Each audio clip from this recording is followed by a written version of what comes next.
La sala de espera del consultorio olía a desinfectante barato y café recalentado. Las revistas en la mesita frente a mí estaban todas viejas, con las esquinas dobladas y cubiertas de huellas. Llevaba 20 minutos sentada, escuchando el zumbido bajo del aire acondicionado y el tic-tac del reloj de pared, cuando sonó mi teléfono. Lo saqué del bolso con cierta torpeza. Desde que Travis murió, mis manos tiemblan un poco más. Era Savannah. Contesté sin pensar, aunque algo en mi estómago se apretó. Su voz sonó diferente, seca, sin los adornos dulces que suele usar cuando quiere algo. Liduvina, dijo sin pausa ni saludo, solo te llamo para informarte que ya vendimos la casa de la playa y el auto. Mañana nos vamos a Europa. Lo necesitábamos. Chao. Y colgó. Así. Sin más. Sin esperar respuesta. Sin preguntar cómo me sentía, ni siquiera fingir amabilidad. Me quedé mirando la pantalla negra del teléfono por unos segundos, como si las palabras pudieran regresar solas. Sentí una punzada en el pecho, no tanto por la pérdida, porque yo ya había aprendido a no apegarme a lo material, sino por la forma. La forma lo era todo. Suspiré hondo. La mujer sentada a mi lado, con un bastón rosado y uñas largas pintadas de rojo, me miró con cierta curiosidad. Yo simplemente le sonreí, sin decir palabra, y volví a guardar el teléfono. No lloré. No me tembló la voz. No sentí furia. En lugar de eso, me reí. Muy bajito, apenas un soplo por la nariz, pero me reí. Porque Savannah, mi nuera, había cometido un error que todavía no entendía. Pensaba que había ganado, que su plan estaba completo. Pero olvidó una cosa. Yo no era tan débil como ella creía. Miré hacia la puerta cerrada del consultorio, recordando las últimas palabras que Travis me dijo una semana antes de morir. Estábamos sentados en la terraza, con una taza de té entre las manos y los pies descalzos tocando el cemento tibio. Su voz era suave, como si no quisiera asustarme. Amor, si algo me pasa, abre ese sobre. Ya sabes cuál. El del cajón izquierdo. Pero solo cuando te sientas lista. Yo le había dicho que no hablara de cosas tristes. Que se callara y tomara su té. Me había reído, incluso. Pero guardé el sobre, por supuesto que sí. Hasta hoy, nunca lo había abierto. La enfermera me llamó por mi nombre. Me levanté con calma, recogí mi bolso y crucé el pasillo hacia el consultorio. Sonreí al doctor, respondí sus preguntas, asentí con paciencia cuando me dijo que debía descansar más. Todo lo hice sin mencionar una sola palabra sobre la llamada. Pero mientras él hablaba de dietas blandas y niveles de presión, mi mente ya estaba en otro lugar. Con Travis. Con el sobre. Con Savannah y su voz de hielo. Y con lo que venía después. La primera vez que vi a Savannah, Travis la trajo a casa con una mezcla de orgullo y nerviosismo en los ojos. Era una tarde de otoño, y él había insistido en que preparara su pastel favorito de calabaza. Cuando ella cruzó la puerta, con ese abrigo color vino y sonrisa perfectamente medida, supe que mi hijo se había enamorado hasta los huesos. No me opuse. Al contrario, me esforcé por quererla, por recibirla como una hija que nunca tuve. Compartí con ella mis recetas, le regalé libros de mi biblioteca personal, la incluí en cada celebración como si su lugar hubiera estado reservado desde siempre. Travis la adoraba, y eso era suficiente para mí. Durante los años que estuvieron casados, Savannah fue atenta, siempre con un gesto amable, una pregunta correcta, una ayuda puntual. Nunca me dio motivos claros para desconfiar, aunque, en retrospectiva, algunas miradas me parecieron demasiado calculadas. Pero yo preferí no verlas. Una madre que ha perdido tanto no se permite perder también la ilusión. Cuando Travis enfermó, ella no se separó de su lado. Le llevaba las medicinas, anotaba cada cita, llamaba a los doctores con una eficiencia que me parecía admirable. Yo, quebrada por el miedo, me dejé guiar. Me convertí en una figura secundaria en mi propio hogar, y Savannah tomó el timón con una naturalidad que entonces confundí con fortaleza. Después de su muerte, fue ella quien me acompañó a la funeraria, quien habló con el banco, quien insistió en que debía descansar. Yo me encargo de los papeles, Liduvina, me decía con una dulzura entrenada. Yo, aturdida por el duelo, apenas asentía. Me aferraba al calor de su presencia sin notar que ya no era consuelo lo que ofrecía, sino control. La casa de la playa. Esa no era una propiedad cualquiera. Fue un sueño construido a plazos, con almuerzos saltados y veranos sin vacaciones. Travis y yo la compramos cuando él todavía daba clases en la secundaria. La pintamos juntos, cada ventana, cada zócalo. Allí celebramos sus 30, mis 60, nuestras bodas de rubí. Incluso cuando él enfermó, insistió en que siguiéramos yendo, aunque fuera solo un fin de semana. Y el auto, un Ford modelo 1972. Oxidado en las esquinas, sí, pero brillante como un espejo los domingos. Travis lo lavaba con esmero, le hablaba como si fuera un viejo amigo. Lo había heredado de su padre, y decía que algún día lo dejaría a nuestros nietos. Nunca tuvimos nietos. Ahora, ambos, la casa y el auto, estaban en manos de extraños. Vendidos. Liquidados. Borrados. Y todo con una llamada telefónica. Me quité los zapatos al llegar a casa y caminé descalza sobre el piso frío de madera. Abrí el cajón izquierdo de la cómoda, donde descansaba el sobre que Travis me dejó. Lo tomé con cuidado, lo llevé a la cocina y lo coloqué sobre la mesa como si fuera una bomba de tiempo. Aún no lo abrí. Solo lo miré, respirando despacio, con la certeza creciente de que, tal vez, Savannah ya estaba jugando su partida mucho antes de que yo entendiera que había un juego. Esperé a que cayera la noche. Siempre he creído que algunas decisiones deben tomarse en silencio, cuando la casa duerme y los ruidos del mundo se apagan. Me preparé una taza de té, me envolví con la manta que Travis usaba en invierno y me senté en la mesa de la cocina, frente al sobre que llevaba meses esquivando. Tenía el borde amarillento y su nombre escrito con esa letra precisa que solo él usaba para cosas importantes. Lo abrí con calma, rasgando el borde como si estuviera arrancando una venda vieja. Dentro había más de lo que esperaba. Un conjunto de carpetas, documentos notariales, escrituras, copias de extractos bancarios. Todo cuidadosamente organizado. Lo primero que vi fue el nombre de una corporación, Bluebeard Holdings LLC. Nunca había oído hablar de ella, pero en la primera página, claramente, figuraba como su única titular una tal Liduvina Rocha. Yo seguí leyendo con los ojos cada vez más abiertos. Travis había constituido esa empresa hacía más de 12 años, justo cuando pensábamos vender nuestra casa del centro para mudarnos a la costa. Bajo esa compañía estaban registradas varias propiedades: la casa de la playa, un pequeño local comercial que yo pensaba que él había vendido, e incluso el edificio de apartamentos donde vivían Savannah y Travis. Pasé las páginas una a una, reconociendo direcciones, fechas, firmas suyas. Había cuentas bancarias asociadas a la empresa, con cifras que no podía creer. Travis, que siempre decía que vivíamos al día, había sido cuidadoso, meticuloso, casi secreto.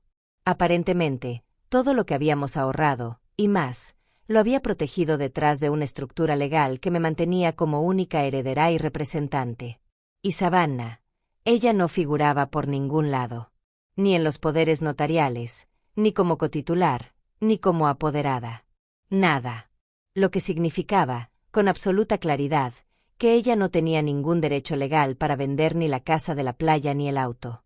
Y si lo había hecho por fuera de la ley. Una estafa. Un abuso de confianza. Un error que iba a costarle más de lo que imaginaba. Me quedé inmóvil unos minutos. El silencio de la cocina me envolvía, pero dentro de mí, algo se movía. No era furia. No era venganza. Era otra cosa. Algo más frío. Más firme. Algo parecido a justicia. Me levanté, fui al escritorio del pasillo, saqué mi libreta de contactos y marqué el número que Travis me había hecho memorizar años atrás, por si algún día lo necesitabas. El nombre estaba escrito con tinta azul: M.R. Delany, abogado de confianza. Cuando respondió, su voz sonó igual que siempre, pausada, clara. Señora Rocha, dijo. Qué gusto oírla. Encontré los documentos, señor Delany, le dije, sin temblor en la voz. y necesito su ayuda. Colgué y volví a la cocina. Guardé los papeles de nuevo en el sobre, con un cuidado reverencial. La partida había comenzado, y esta vez, no pensaba jugar en silencio. Mr. Delany me recibió en su despacho con una cortesía antigua, de esas que ya casi no existen. Me ofreció café, que rechacé, y revisó los documentos con una lentitud meticulosa, subrayando con el dedo ciertas líneas, como si no quisiera dejar nada al azar. «Esto está perfectamente blindado, señora Rocha», dijo al fin, apoyando las hojas con cuidado sobre el escritorio. «Bluebeard Holdings le pertenece por completo. Todo lo que su esposo hizo fue legal, discreto y muy inteligente. Nadie puede tocar estos activos sin su consentimiento expreso». «¿Y la venta de la casa de la playa?», pregunté, aunque ya intuía la respuesta. «Ilegal. Si su nuera firmó algo en su nombre, lo hizo sin autoridad. Podemos anular esa transacción sin dificultad. Lo mismo con el traspaso del vehículo. El auto también está registrado a nombre de la empresa». Me limité a asentir. No sentí alivio, ni alegría. Solo una calma pesada, como una lluvia que llevaba tiempo anunciándose y finalmente caía. Delany comenzó los trámites de inmediato. Mandó notificaciones legales discretas, solicitó la reversión de la transferencia del título del auto, activó una cláusula de protección sobre la propiedad de la playa. Todo sin levantar una sola alarma pública. Savannah no sabría nada, al menos no todavía. También iniciamos la reestructuración administrativa de la empresa. Delany explicó que, con un par de documentos más, yo podría tomar control absoluto, no solo legal sino operativo. Le pedí que se centrara en un punto en particular, el edificio donde vivía Savannah. «¿Desea venderlo?», preguntó él, sorprendido. «No. Solo necesito que quede registrado a mi nombre directo. Quiero tener la llave en mi mano cuando llegue el momento». Me miró por unos segundos. Luego asintió sin decir nada más. En el camino de regreso a casa, mientras el auto de mi vecina Sophie me dejaba en la acera, pensé en todo lo que había hecho Savannah desde que Travis murió. Cada visita, cada favor, cada papel que me pidió firmar por conveniencia, cada gesto envuelto en ternura que ahora me parecía parte de una coreografía ensayada. Muchos pensarían que debería castigarla, que tenía motivos más que suficientes para arrasar con todo. Pero yo no quería venganza. Quería algo más profundo. «Esto no es por rabia, ni por orgullo», le dije esa noche al retrato de Travis en la sala. «Esto es educación. Ella necesita aprender. Y para eso, debía tocar fondo». Durante años, Savannah me había visto como una mujer vieja, débil, sola. Una carga que debía tolerar mientras cerraba su jugada. Pero lo que no sabía es que yo también había aprendido a jugar en silencio. Y esta vez, era mi turno. Me serví una taza de té, me senté en la mecedora frente a la ventana y esperé. Sabía que no iba a tardar mucho. Los que toman lo que no les pertenece siempre terminan tropezando con la verdad. Sophie fue la primera en avisarme. «Como siempre. Tu nuera llegó anoche, sola», dijo desde la reja, con ese tono entre compasivo y curioso que usaba para todas las tragedias ajenas. Bajó del taxi con una sola maleta. Ni rastro de Eduardo. Y, bueno, se la veía diferente. Deshecha. Agradecí con un gesto y cerré la puerta con suavidad. Volví a la cocina y seguí pelando las papas como si no acabara de enterarme de que Savannah había regresado del paraíso sin su príncipe. No pasaron ni 2 horas antes de que golpeara mi puerta. Cuando la abrí, me encontré con una mujer irreconocible. Ojeras marcadas, el cabello recogido sin esmero, ropa de marca arrugada y sin gracia. Llevaba esa misma maleta que Sophie mencionó y una expresión que mezclaba desesperación con algo que se parecía mucho al orgullo herido. «Liduvina, ¿puedo pasar?», asentí en silencio y me hice a un lado. Caminó como si no supiera dónde estaba, aunque conocía esa casa de memoria. Se sentó en el sofá y dejó la maleta a sus pies. Tardó unos segundos en hablar. «Sé que no tengo derecho a pedir nada», empezó, sin mirarme directamente. «Pero necesito unos días. Hasta que resuelva dónde quedarme. Eduardo se quedó en Europa. Hubo problemas. No quiero darte lástima. Solo necesito tiempo. Puedes quedarte, le dije sin titubear. El cuarto de huéspedes está libre. Ella pareció aliviada, aunque por un instante vi la chispa de siempre en su mirada. Como si pensara que había conseguido otra pequeña victoria. No corregí su error. Le preparé una taza de té, como si nada hubiera pasado. Le mostré su habitación, que en realidad era el cuarto donde Travis pasaba sus veranos de adolescente. Las paredes seguían siendo azules, con pósters antiguos que nunca quise quitar. La cama era angosta, el colchón un poco vencido, la ventana daba al callejón donde pasaban los camiones de basura temprano por la mañana. Ella no dijo nada.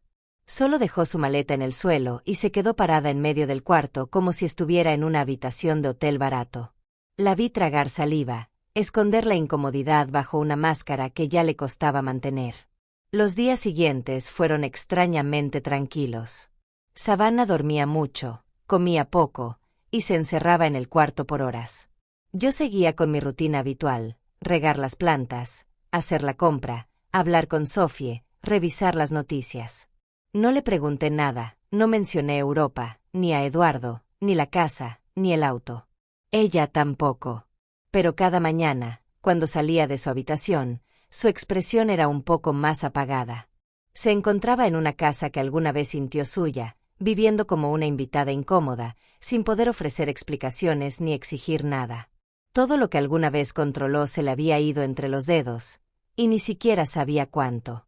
Mientras tanto, yo seguía esperando el momento adecuado, dejando que el silencio hiciera su trabajo. Porque aún no había tocado fondo, pero ya escuchaba el eco.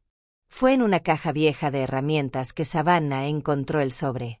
Estaba buscando cinta adhesiva para cerrar una caja con sus papeles, o eso dijo, cuando apareció en la cocina con el pequeño sobre beige en la mano. Esto estaba entre cosas de Travis, dijo sin levantar la mirada. Tiene tu nombre. Y esta llave. Lo tomé. Era pequeño, con mi nombre escrito en la misma caligrafía que reconocería en cualquier parte. Dentro, una llave dorada y una nota corta. Antonia, si estás leyendo esto, es porque necesitaste algo más. Esta llave es para la caja 247 del Banco Nacional, sucursal del centro. Lo que hay adentro, úsalo con sabiduría. Con amor eterno, Travis. La letra era firme, sin tachones. Me tomé un segundo antes de volver a mirarla. ¿Quieres que vayamos mañana?, preguntó ella, con una voz que ya no tenía filo. Asentí. Y al día siguiente, fuimos. La caja estaba en una sala discreta, al fondo de la bóveda. El empleado nos dejó solas. Savannah insertó la llave, giró, y abrió con cuidado. Dentro, un pequeño cofre de terciopelo azul y varios sobres con documentos. Ella abrió el cofre. Joyas, collares, anillos, pendientes. Algunas piezas las reconocí de la familia de Travis. Otras, nunca las había visto.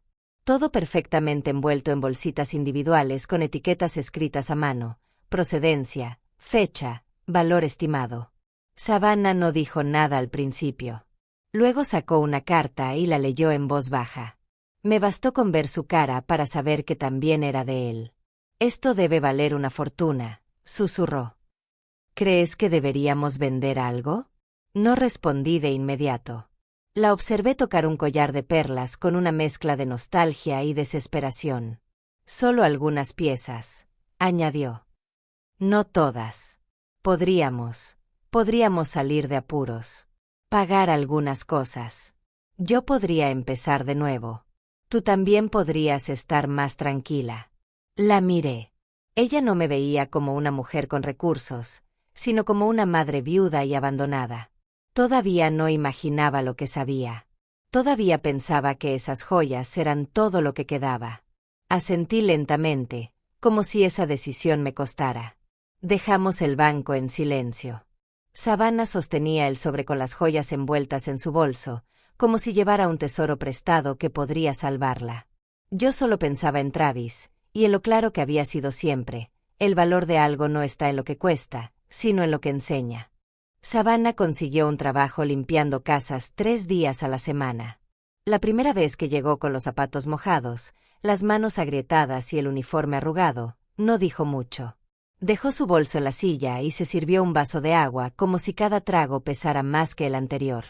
Esa noche, después de cenar, se quedó en la cocina conmigo. No pidió permiso para hablar, ni trató de justificarse. Solo lo dijo. Yo te vi como un obstáculo, Liduvina. No como familia. Pensé que eras un estorbo, algo que tenía que manejar para que todo saliera como quería. Lo dijo sin dramatismo. Como una confesión que ya no podía retener. Yo seguí pelando zanahorias, sin levantar la vista. Travis te quería mucho, agregó. Nunca entendí por qué hasta ahora. No respondí.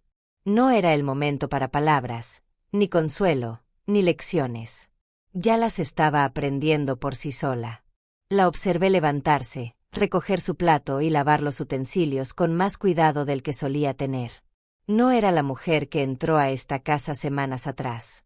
Algo se estaba resquebrajando, y por primera vez, no trataba de esconderlo.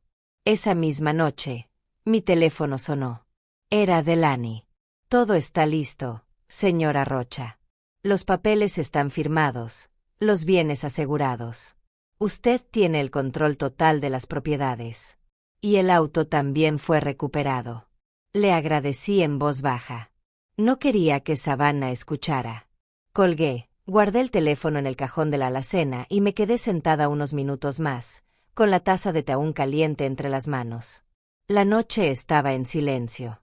El momento se acercaba. Muy pronto, Savannah iba a ver el mundo que yo había reconstruido mientras ella creía que todo estaba perdido. Le dije que íbamos a ver a un abogado que podría ayudar con algunas gestiones pendientes. No preguntó mucho. Supongo que a esas alturas ya estaba acostumbrada a no tener respuestas. Delaney nos recibió con su elegancia habitual. Nos ofreció asiento y colocó sobre la mesa una carpeta gruesa. Con voz pausada, comenzó a explicar. Señorita Savannah, en esta documentación encontrará registros de falsificación, traspasos ilegales de propiedad y pruebas de fraude vinculadas a su nombre, sin su consentimiento legal. Ella abrió la carpeta. Reconoció su firma falsificada, los contratos de compraventa, las fechas. Su rostro cambió. La incredulidad dio paso a la vergüenza, luego al miedo. ¿Quién descubrió esto? Preguntó apenas. La miré directamente. Yo. Permaneció en silencio, como si las palabras no le entraran. Yo sabía todo desde el día que me llamaste desde el consultorio, añadí sin apartar la mirada. Sabía que habías vendido la casa sin derecho, que usaste documentos que no te pertenecían. Sabía que todo lo que hiciste iba a caer. Y esperé. ¿Por qué? Susurró, con la voz quebrada. ¿Por qué me dejaste sufrir? Porque era la única manera de que aprendieras. Se cubrió el rostro con las manos. Las lágrimas no eran de rabia, ni de rabia contenida. Eran otra cosa. Lágrimas que venían de más adentro. Lágrimas de alguien que por fin entendía el peso real de sus actos. No dije más. Delaney cerró la carpeta con delicadeza, como quien termina de leer un veredicto. Savannah no volvió a levantar la cabeza en todo el camino de regreso. Pero cuando abrí la puerta de casa, se detuvo un momento en el umbral, como si cruzarlo significara otra cosa. Y esta vez, lo hizo despacio. Como quien vuelve con otra mirada.